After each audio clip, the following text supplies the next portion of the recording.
Kembali lagi di Menjadi Mahasiswa episode kedua. Alhamdulillah bikin lagi nih. Soalnya Alhamdulillah. udah dari episode 1 sampai ke episode 2 ini hampir berapa bulan ya? Ya karena kita lagi gak ada kerjaan makanya diterusin. Biasanya kan kalau banyak kerjaan gak mungkin diterusin. Oke. Kali ini kita mau bahas apa, Mas Volta? Tipe-tipe mahasiswa ya. Karena kemarin kita udah bahas gimana awal masuk, terus kita gimana bayar KRS, gimana pembagian kelas dan lain sebagainya. Betul. Sekarang asik kali ya kalau misalnya kita ngomongin soal tipe-tipe mahasiswa. Biar masih berkesinambungan sama tema yang kemarin. Jadi tipe-tipe mahasiswa ya. Jadi kalau ngomongin tipe-tipe mahasiswa kayaknya banyak ya. Ada yang bilang kupu-kupu, kuliah pulang. Tapi nanti kita ini aja, Mas Volta, yang by pengalaman kita aja, yang kelihatan di UMY gitu, terutama itu mahasiswa yang apa aja sih kayak gitu. Mulai dari yang pertama, Mas. Dari yang pertama pasti udah pernah atau udah familiar sama teman-teman ya. Kupu-kupu. Kayak yang tadi aku bilang tadi ya, kupu-kupu. Kuliah pulang. Iya. Nah, itu apa sih, Mas? Jelasin dikit dong, kupu-kupu. Di kehidupan kampus yang nyata ya, kupu-kupu itu seperti apa orangnya? Kupu-kupu ya ini, kayak misal kuliah, pulang ke kosan, tidur, besok kuliah lagi, pulang, tidur, itu antisosial kok gitu. Antisosial. Iya, nggak punya temen dia, insecure dia. Introvert garis keras.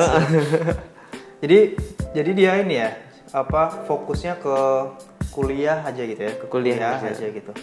Nah, tapi menurutmu salah nggak? Tergantung sih. Dalam artian kayak misal dia kuliah nih.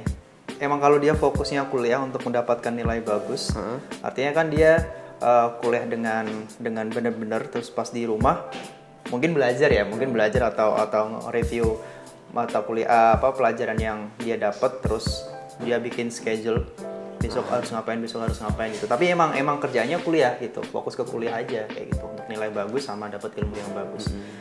Di lain sisi bagus, di sisi yang lain agak kurang, kalau jujur ya agak kurang kayak gitu. Karena ya harusnya nggak seperti itu. Harusnya ada aktivitas lain lah. Kalau menurutku sih nggak salah sih.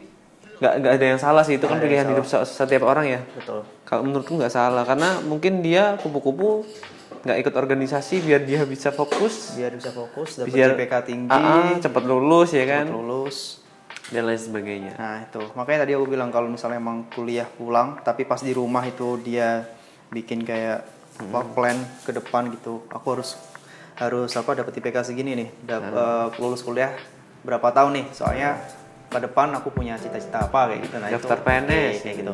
Misalnya. Asal jangan kuliah pulang tidur besok kuliah ya sampai lulus itu ya tidak dapat apa-apa dong. Tidak dapat apa-apa. Oke, itu yang pertama, Kupu-kupu. Yang kedua, Mas Volta, apa Mas? Kuper-kuper Apaan? Kuliah pekerja enggak deh. Kuliah kuker dong ya, kuliah kerja ya. Banyak juga ya gitu kalau aku dulu sih. Karena Kerja. banyak banget orang-orang yang kuliah sambil mencoba kerja gitu, kayak misal jadi barista, Freelance gitu ya. Iya, freelance jadi barista, terus ada kuliah sambil jadi content creator gitu. Berarti pernah juga kuliah kerja? Kuliah kerja lebih ke Kerja bakti. Atau kerja kelompok. Ya. kerja beneran yang dapat cuan. Tapi ini ya lebih ke entertain gitu ya. Karena emang kebetulan suka nyanyi musik, ya. Suka nyanyi, jadi punya band, terus ya itu kerjanya lebih ke kayak pengisi acara kayak gitu. Tapi emang hobi nyanyi dari dulu? Ya hobi, bisa dibilang hobi sih kayak gitu. Nah itu sebenarnya bisa dari mana aja ya Mas ya. Bisa dari hobi, bisa dari emang skill kayak tadi desain atau jasa-jasa digital kayak gitu. Nah kebanyakan juga teman-temanku itu biasanya jadi tadi yang barista, jadi kerja di kafe atau di tempat makan kayak gitu. Itu sangat ini sih sebenarnya, sangat manfaatnya sangat gede. Selain dapat tadi duit, juga pengalaman terus network juga. Ya. dan lain sebagainya. Sebenarnya kalau misalnya kita ngomongin kuliah kerja tuh bakal enak banget kalau misalnya kerjaan kita itu sesuai sama passion kita. Itu bakal nggak kerasa kerjanya sih. Kayak Bakti tadi suka nyanyi, kerjanya bermusik gitu kan. Kayak aku anak komunikasi, aku suka bikin video, bikin desain gitu. Aku freelance-nya ya nggak jauh-jauh dari situ gitu. Dan ketika dijalani juga enjoy aja gitu. Betul. Jadi ya enak aja gitu. Yes.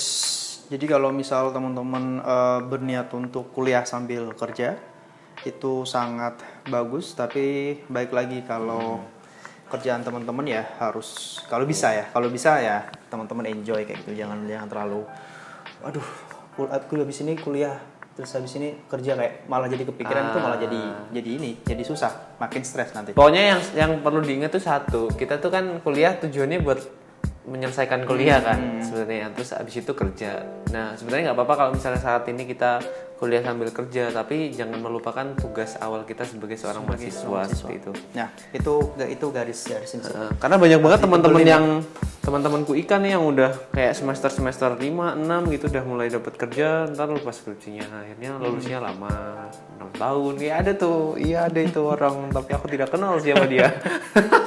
Ada cermin nggak ya?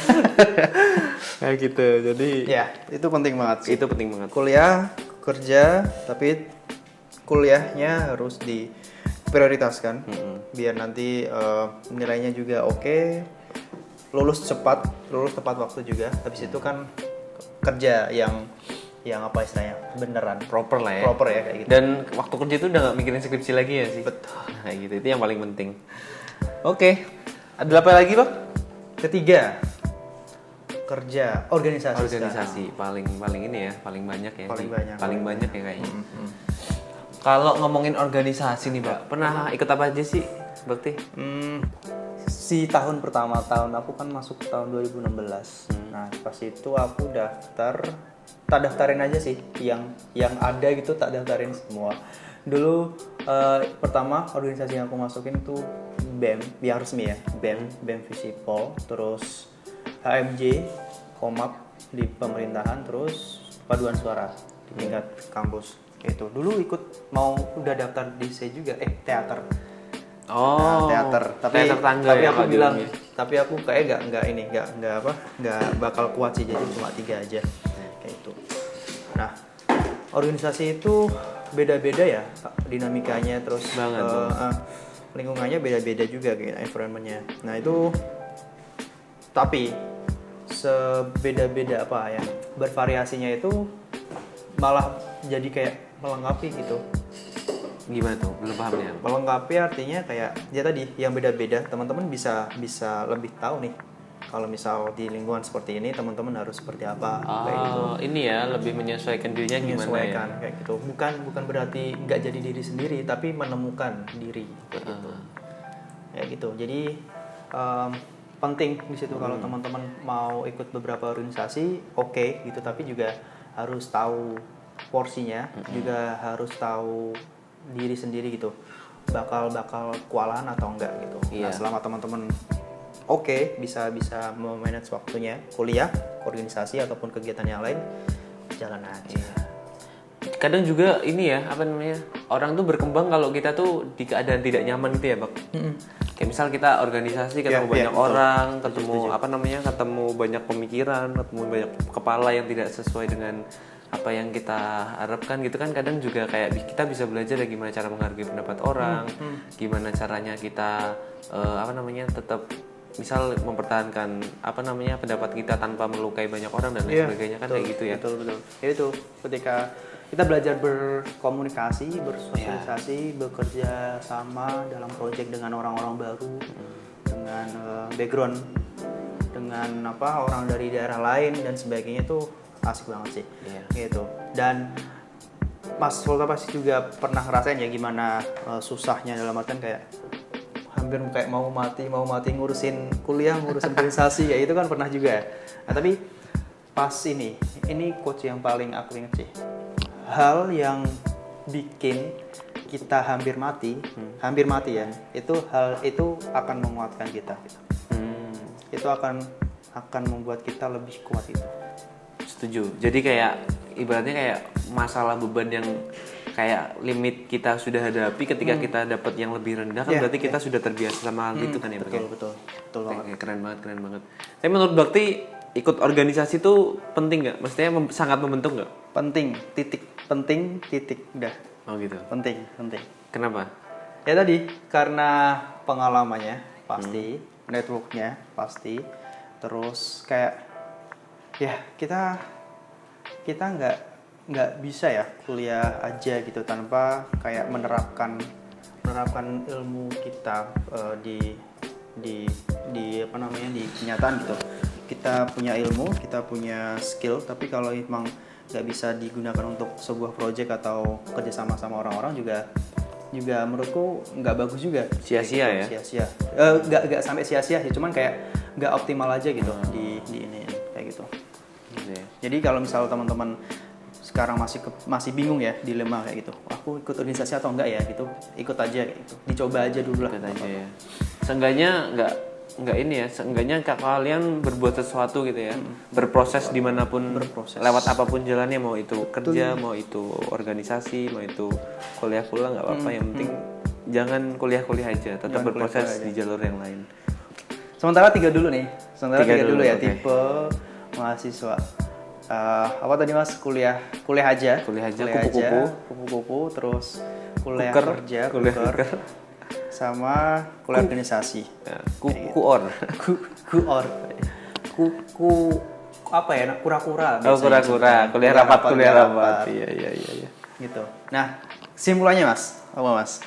Kesimpulannya, kalau dari aku ya, selama kita kuliah jangan cuma kuliah aja, karena itu gak bakal membentuk kita jadi apapun.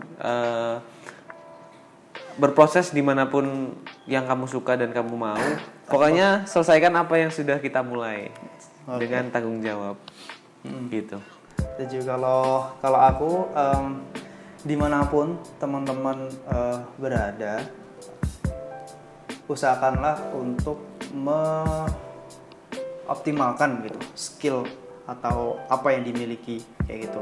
Entah teman-teman tadi mau kuliah aja, dalam artian kuliah aja tapi emang punya cita-cita, punya hal apa ke depan kayak gitu, itu dituntaskan. Kalaupun teman-teman ikut organisasi juga dituntaskan, dalam artian punya tanggung jawab juga dilaksanakan dengan baik.